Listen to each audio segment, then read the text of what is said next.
अस्सलाम वालेकुम। Daily marketing से मैं हूँ आपका अपना होस्ट कामरान अहमद। वादे के मुताबिक आज हम आपको मिलवाने जा रहे हैं सपना क्लॉथ के ऑनर राजा हबीब साहब से, जिन्होंने मीनार रोड पे सबसे पहला कदम रखा। और आज ये रोड वाह कैंट में बस्ती में बहुत ही मसरूफ तरीन रोड इसको माना जाता है। आइए जी आपको मिलवाते हैं राजा हबीब साहब से।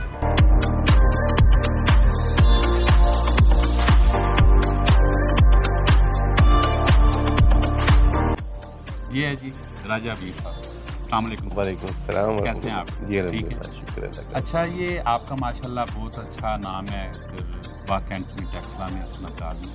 और ये जो सपना क्लॉथ जो आपने स्टार्ट किया था, ये नाम आपने रखा और ये प्रोजेक्ट आपने स्टार्ट किया क्लॉथ, तो ये कितने टाइम पहले ये आपने सेटअप लगाया?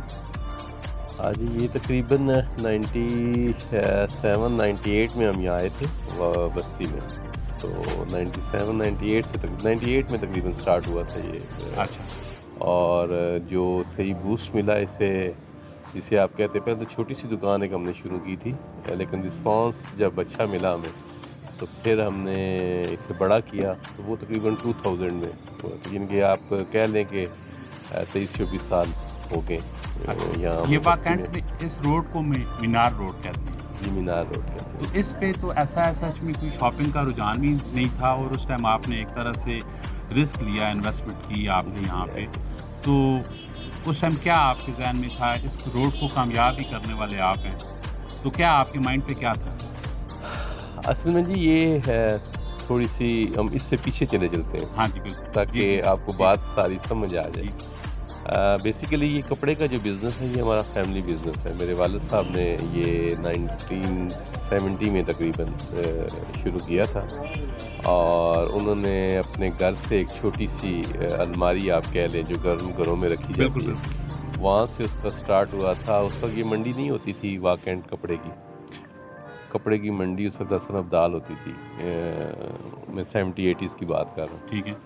तो वो बस वहाँ से कपड़ा ख़रीद के लाते थे और घर में रखते थे, और महल्लेदार जो हैं वो आके वो कपड़ा लेते थे। और वहाँ से वालिद साहब ने ये स्टार्ट किया। उसके बाद उन्होंने इस्माइलाबाद में एक छोटी सी दुकान डाली, इस्माइलाबाद मार्केट में। तो उसमें अल्लाह ताला ने बरकत दी। फिर हमने कराची क्लास शुरू किया बैरियर नंबर 2 पे। अच्छा। और वहाँ से हम कपड़े की फील्ड में, जिसे आप कहते हैं कि एक नाम लेकर आए। यानी कराची क्लास अभी भी बैरियर नंबर 2 पे जो है वो मेरे छोटे भाई रन कर रहे हैं, राजा हफीज साहब। वो वहाँ से हमारा स्टार्ट हुआ दुकान के हिसाब से आप कह लें, बिजनेस के हिसाब से आप। सही हो। तो फिर मैंने जब तालीम से मैं फारग हुआ, मैंने वैसे मैथमेटिक्स में MSc किया हुआ है, मास्टर किया हुआ है। माशाल्लाह। तो वालिद साहब ने मुझसे पूछा कि आपने क्या करना है, बिज़नेस करना है या जॉब करनी है? तो जॉब की तरफ तो मेरा रुझान नहीं था, बिज़नेस की तरफ रुझान था शुरू से, क्योंकि वालिद साहब को मैंने उसी में ग्रो होते हुए देखा है। तो मैंने उन्हें यही कहा, मैंने कहा जी मैंने तो बिज़नेस करना है, और आदतें भी इतनी बिगड़ चुकी हैं कि अब उस जॉब में मेरा गुजारा भी नहीं है। ये किस एज की बात आप कर रहे हैं? ये मैं जी एज की बात कर रहा हूँ 94 की। 94 में हम फारग हुए थे, हमारा सेशन था 92-94 MSc का फाइनल।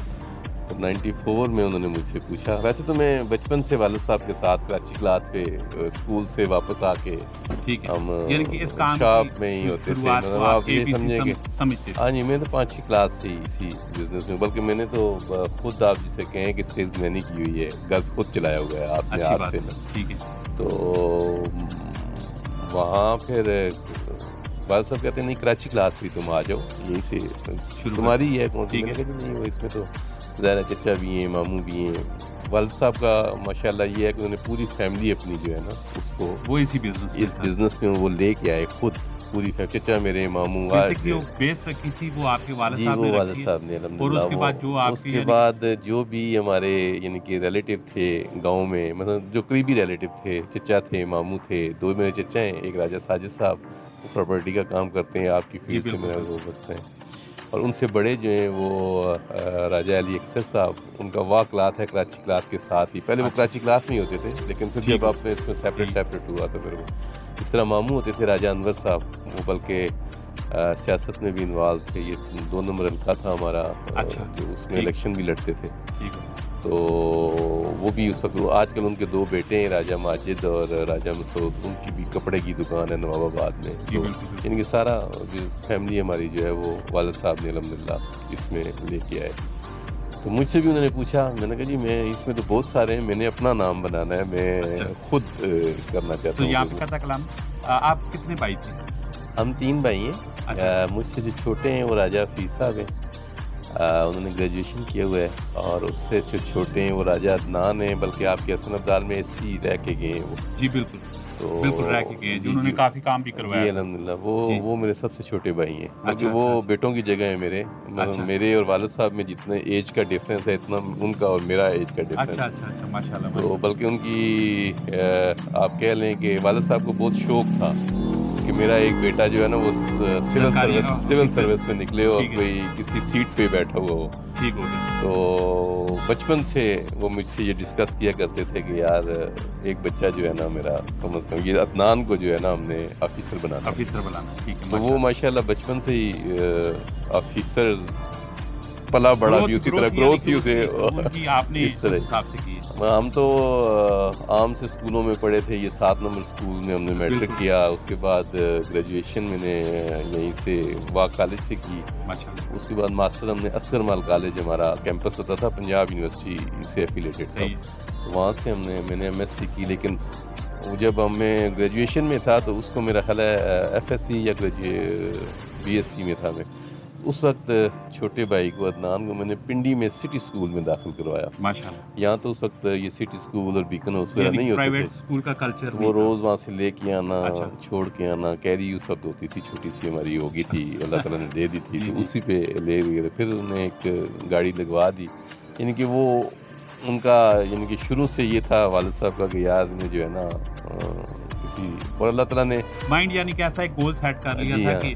मेरे 3 बेटे हैं, फलां बेटा ये करेगा, दूसरा ये करेगा, तीसरा ये करेगा, और एक को डॉक्टर बनाना है बेटी को, उनको भी उन्होंने उनकी ख्वाहिश अल्लाह ने पूरी की। सबसे छोटी मेरी बहन है, सिस्टर है राजा अदनान से जो छोटी हैं, वो आजकल आयरलैंड में होती हैं और उन्होंने MBBS किया है, उनके शोर भी सर्जन है वहाँ, यानी कि अल्लाह पाक की बहुत ज़्यादा नवाज़ी हुई। जो देखिए ये सबसे बड़ी दुनिया में जो अचीवमेंट होती है वो यही होती है कि जो वालिद सोचे आगे औलाद उसके मुताबिक सफ़र करे और उस ट्रैक पे पहुँचे, तो ये दुनिया में मैं समझता हूँ कि सबसे बड़ी बस ये मैं तो उन चंद खुश नसीब वालदैन में से अपने वालदैन को समझता हूँ कि उन्होंने जो सोचा ना वो उन्होंने अल्लाह ताला ने उन्हें दिया, नेक औलाद दी। मतलब मैं हो सकता थोड़ा सा शरारती हूँ, लेकिन मेरे से जो नीचे सारे हैं वो माशाल्लाह बहुत मसलन ताबेदार, बड़े वालदैन के अच्छे, यानी कि वालिद ने जो या हमारे वालदैन ने जो ख्वाब देखे उन्होंने वो पूरा किया यार। अच्छा, आप बिजनेस वाली साइड पे आते हैं, आप वो बात कर रहे थे कि आपने यानी किस बिजनेस को स्टार्ट किया? सपना क्लॉथ?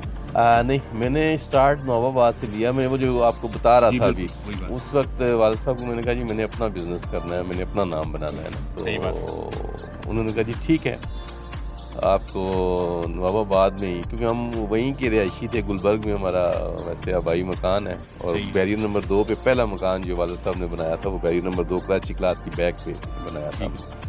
4-5 कमरों का मकान था वो, 7 एक मरले का उस वक्त जो स्टार्ट उन्होंने बनाया माशाल्लाह। तो वहाँ से फिर उन्होंने कहा जी ठीक है नवाबाद में तुम्हें दुकान डाल देते हैं। तो उन्होंने फिर 7 दुकानें वहाँ ली, मसलन ख़रीदी।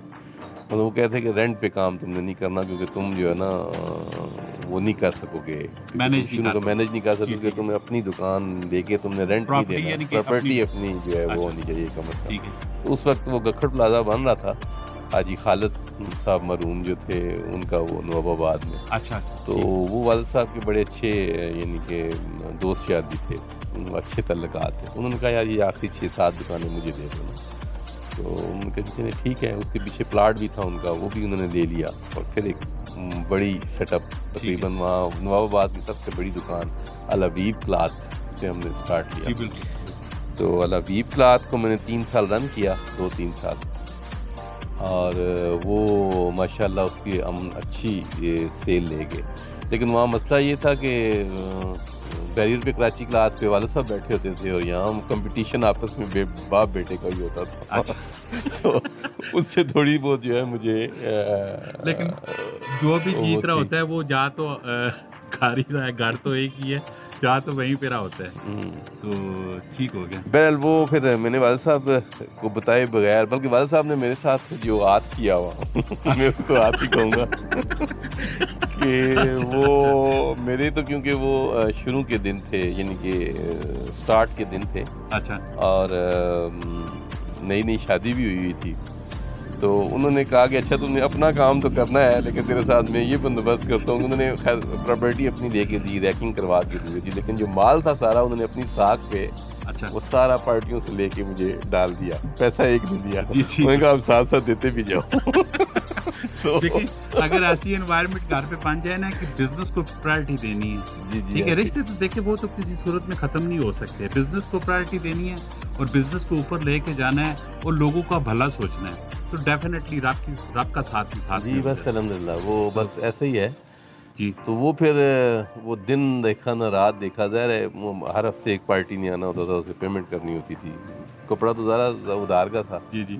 तो वो मेरे वालिद साहब ने बहरहाल वो इसलिए मुझे करके दिया। मैंने बाद में ज़िंदगी ज़ाहिर है एक बंदा सोचता है कि ये क्यों हुआ है ऐसे मेरे साथ ना, तो वो असल में मुझे सिखाना चाहते थे कि बिज़नेस कैसे किया बिल्कुल। जाता है, बिज़नेस को करने के लिए प्रेशर क्या डाला, क्या प्रेशर डाला वो प्रेशर जी। मुझे वो उन्होंने वो प्रेशर बर्दाश्त करने की एक किस्म की उन्होंने हिम्मत दी। हिम्मत दी, ताकत रास्ता दी। दिखाया। पीछे वो थे, मतलब जहाँ Definitely उन्हें होता है। भी होता तो बिल्कुल, बिल्कुल। वो पूरी हेल्प करते थे, पूरा सपोर्ट करते थे, लेकिन उन्होंने यानी कि उन्होंने कहा कि अपना काम ऐसे होता है तरीकाकार ये होता है, ऐसे ठीक है। तुमने तो करना है। माशाल्लाह तो अभी आपका जो सपना क्लास वाली शॉप है इसकी कितनी ब्रांचें हैं? यही नाम ये लेके आप ब्रांच चाह रहे हैं या डिफरेंट नाम नहीं लेके चाह रहे हैं? हम इस टाइम पूरी फैमिली हमारी इस बिजनेस में है, लेकिन हर किसी का अपना अपना है। जी। अपना आपका- अपना का मतलब ये है कि है गट्ठे ही है, अच्छा। लेकिन ये है कि हद एक बंदे नहीं खेड़ दी है। एक हद कह दिया है कि ये आपके जिम्मे है, इसे आपने इसकी चलाना है responsibility, और ठीक है। ये आपके जिम्मे है, ये ठीक है, आपने उसमें चलाना है। कोई उसमें- कबात नहीं है। हाँ जी। तरीकाकार भी यही चलता है, होता है तो एंड पे यही तो- होता है। सेपरेशन बिजनेस की हो जाए ना तो उस पे बंदा रिलैक्स होके काम कर सकता है। जी ऐसे तो अभी आपकी ये जो बार है भौजी टावर है आपका, और कितना आपका यानी कोर सेटअप है इसके अलावा? सपना ये तो मीनार रोड पे हम लोग बैठे हुए जी, जो आपकी पुरानी ये- फर्स्ट शॉप है। मैं इसको यहाँ- डील करता हूँ जी, सपना क्लाथ को। जी ठीक है। और जैसे मैंने आपको पहले बताया था कि छोटे भाई हैं मेरे जो राजा अदनान, वो ऐसी हैं। जी बिल्कुल बिल्कुल। वो एक स्टेज ऐसी आई कि वो जॉब छोड़ने लगे थे। वो कहते हैं जी मेरा भी 1.5 लाख में गुजारा नहीं होता।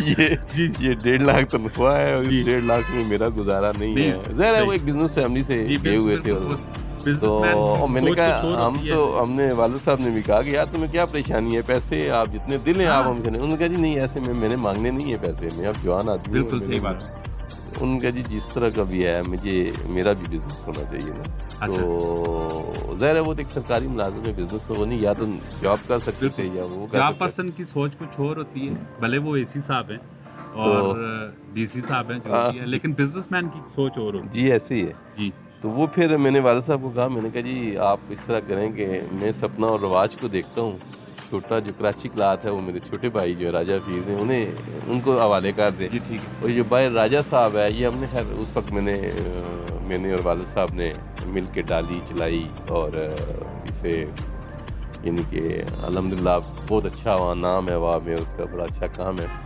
लेकिन ये हमने ये कहा कि चलें रिटायरमेंट के बाद ये अदनान साहब जो या इससे जो भी कुछ पैसे आ रहे हैं या जो जी, भी बिल्कुल। कमाई कर रहे हैं ये आप उनके खाते में डालते ये जाएंगे। उनका setup ये आपका सेटअप है और ये एक बैलेंस यानी जी, जिसे बिल्कुल, आप ठीक- कहते हैं ठीक किया। कि भाइयों में एक बैलेंस जो है वो चीज़ माशाल्लाह होनी अच्छी चाहिए। सोच के साथ आप लोग चाह रहे हैं। बैल वो प्लाजा भी है खैर वो गट्ठा ही है मुसलमान, लेकिन सब कुछ अभी तक वालिद साहब के पास है, यानी कि हम सरबराही होने की सरबराही उन्हीं की चल रही है, यानी कि वालिद साहब कामयाबी का जो वो- राज है वो मेन, कर रहे हैं। कि जब तक सरबराह ठीक नहीं होगा जी, तो ऐसे मामलात ही नीचे से ठीक नहीं होंगे। बिल्कुल ऑलरेडी ऐसे। माशाल्लाह अगर वालिद साहब आपके हयात है और उनकी सरबराही में आप लोग काम कर रहे हैं तो जी, इससे ऐसे। बड़ी कामयाबी और क्या हो सकती है। बकाया अभी जो सपना क्लाथ है और इस पे आप लोग डेली मार्केटिंग के प्लेटफॉर्म के ज़रिए अपनी जो कस्टमर है उनके लिए क्या आप मैसेज देना चाहते हैं या क्या ऐसे पैकेजेस आपके पास मौजूद हैं जो आप उनको बताना चाह रहे हैं, देना चाह रहे देखिए जी, जो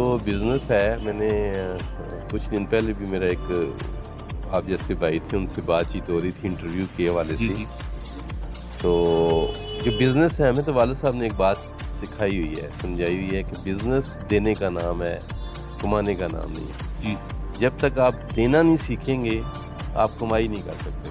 वेरी गुड। आपने यानी कि दूसरे लफ्ज़ों में अगर लोग 12 का दर्जन देते हैं ना तो आपको 13 करना पड़ेगा अपने दर्जन को। एक बड़े गिलास जूस के साथ छोटी गिलासी जो है वो फ्री देनी पड़ेगी। बेहतरीन सोच। फिर जो है वो आप बिजनेस में कामयाब होंगे। तो वो अल्हम्दुलिल्लाह उनकी उस बात को अल-हबीब से मैंने पल्ले बांधा हुआ है। और बल्कि हर शॉप पे हमारी कराची क्लॉथ पे, राजा साहब मॉल पे, यहाँ रवाज पे हमने एक वो रखा हुआ है कि कस्टमर्स को हर सीजन में कुछ ना कुछ देना है हमने अपनी तरफ से। जी बिल्कुल। और जिस तरह आजकल हमारी एक मैजिक सेल चल रही है यहाँ सपना क्लॉथ पे, गो के ये जो टाइम है आपका, ये जो जनवरी फरवरी होता है, ये सीजन का चेंज हो रहा होता है, एंड हो रहा होता है। तो इसमें एक तो स्टॉक जो होता है वो हम कहते हैं कि खात्मा हो जाए और हम अगला स्टॉक में, और उस पे हमने ये भी किया हुआ है कि एक मैजिक सेल चलाई हुई है कि जिसमें पूरा हफ्ता हमारे पास जो कस्टमर्स आते हैं, खरीदारी करते हैं, उन्हें हम कुरानंदाजी में शामिल करते हैं। और उनमें से 70 अफराद 10 रोज़ाना की बुनियाद पर 70 अफराद को उनका जो बिल पे किया हुआ होता है उसका 50%, यानी कि अगर किसी ने 2000 का सूट दिया हुआ है तो 1000 रुपये हम वापस कर देते हैं। अगर 3000 का सूट रिटर्न कर देते हैं। मतलब कैसे उनको रिटर्न कैसे करते हैं? मैं आया हूँ, मैंने तो आपने सूट लिया और वो पर्ची होती है, अच्छा। वो हम लिख के उनके फ़ोन नंबर के साथ वो मैजिक बॉक्स के डब्बे में डाल देते हैं। अच्छा ठीक है। जुम्मे को रात 10 बजे लाइव हम कुरानंदाजी करते हैं। हमारा पेज है सपना क्लॉथ वॉक के नाम से। जी ठीक है। उस पर लाइव कुरानंदाजी होती है और उसमें 70 अफराद निकलते हैं। उनके हम नाम बोलते हैं और उनके बिल नंबर बोलते हैं कि ये अपना बिल नंबर, आपका बिल 1000 का है, 2000 का है, 4000 का है, 5000 का है, 8000 का है, इसका 50% आप आके कैश में ले जाए। अच्छा, तो वो लोग आ रहे हैं। कब तक ये चलाएंगे आप? ये इंशाल्लाह जो हमें रिस्पांस मिला है, जिस तरह लोगों ने इसका रिस्पांस दिया है और लोग खुश हुए हैं, तो असल में बात ये होती है कि कस्टमर के चेहरे पे जब मुस्कुराहट आती है ना तो आपका 150 खून वैसे जो है ना किलो ये सबसे बड़ी इंसान की अचीवमेंट होती है, ये बढ़ जाती है। तो जो वो कस्टमर्स के चेहरे पे हम मुस्कुराहटें देख रहे हैं, तो हमारी कोशिश है कि इसे हम इंशाल्लाह अगले सीजन में ईद तक हम लेके जाएंगे माशाल्लाह। बहुत ही अच्छी, बहुत ही इंशाल्लाह। तो अभी इस आपके इस शॉप पे टोटल कितने एम्प्लॉइज काम कर रहे हैं? हमारी शॉप पे जी वैसे तो मैं शॉप की बात कर रहा हूँ, तकरीबन 20 से 25 अफराद। और दूसरा जो आपका बाऊजी टावर है तकरीबन इतने ही है। और दूसरा यहाँ पे जो आपका टावर है, क्या नाम है इसका? ये जो रिवाज है, ये इसमें इसका थीम और इसकी जो आइडियोलॉजी है वो कुछ और है। वो वहाँ हमने जो ब्रांड्स है ना वो एक छत के नीचे लेके आए हैं। वहाँ जिनके ताना बाना फुलकारी है, अच्छा, ईडन रॉप है, लाइमलाइट है, बोनेंजा है, एस है, इस तरह बिंतुल बुलाद है, जिनके वो मुख्तलिफ ब्रांड्स हैं जिनके साथ हमने एग्रीमेंट किए हुए हैं रेंट्स के। मतलब वो एक ही छत के नीचे हैं, लेकिन वो अपनी उनकी वो अपने स्टाइल से वो अपना उनका सेट है। तो उसमें फिर वो हमने एक प्लेटफॉर्म दे दिया। यानी कि एक तरह से मेरा ये क्वेश्चन करने का जो मतलब था वो ये था कि आपके वालिद साहब की ऐसी पॉलिसी थी कि अल्लाह के फजल करम से आपने उनके परवरिश लेने के बाद अपना ये सेटअप किया, और आपके तवल्सल से कम पेश हो, मैं समझ रहा हूँ 40-50 लोगों के घरों में चूल्हे चल रहे हैं। नहीं, ऐसे अगर वो बात करते हैं तो मेरे वालिद साहब अल्लाह ताला, मैं आपकी बात कर रहा हूँ, आप भी तो बेसिकली उन्हीं का पौधा है। जी ऐसे ही है, उन्हीं का पौधा है, सिर्फ उनकी एक जड़ से इतना मामला चल रहे हैं। अरे मैं वही बात कर रहा हूँ कि वालिद साहब की वो जो एक अलमारी से शुरू हुई बिजनेस था ना, वो अगर हम पूरा अब कवर करें कि वालिद साहब ने जिन को शॉप्स खोल के दी, उनमें हम भी शामिल हैं। औलाद को तो पहले मामू, चचा, ताए, मसलन वो जितने भी हैं हमारी फैमिली के, तो उसमें आप कम से कम ये समझें कि 200-250 खानदान पल रहा है इस टाइम माशाल्लाह। उनकी वो जो एक अलमारी से शुरू हुआ वो बिजनेस था, वो इस टाइम 250 अफराद के घरों को पाल रहा है माशाल्लाह। ये चीज़ बहुत बड़ी अचीवमेंट होती है बिजनेस में और नौकरी में। कुछ अंदाज़ा आप लोग भी लगा सकते हैं। बकाया माशाल्लाह बेहतरीन किस्म का बिजनेस है। और उस बिज़नेस के साथ साथ अगर आप लोग उस पर अच्छे तरीके से मेहनत करते हैं और खुदाई खालिक की खिदमत का तयन कर लेते हैं तो रब का साथ भी साथ में आपके साथ शामिल हो जाता है। ये थी जी हमारे राजा हबीब साहब, जो कि काफ़ी टाइम से मैं इनको जानता हूँ, ये मुझे भी जानते हैं। तो इंशाल्लाह नेक्स्ट वीडियो में आपसे फिर मुलाकात होती है। हमारा पेज लाइक कीजिएगा और हमारा चैनल सब्सक्राइब कीजिएगा। दुआओं में याद रखिएगा। ज़िंदगी रही तो फिर मुलाकात होगी। अल्लाह हाफ़िज़।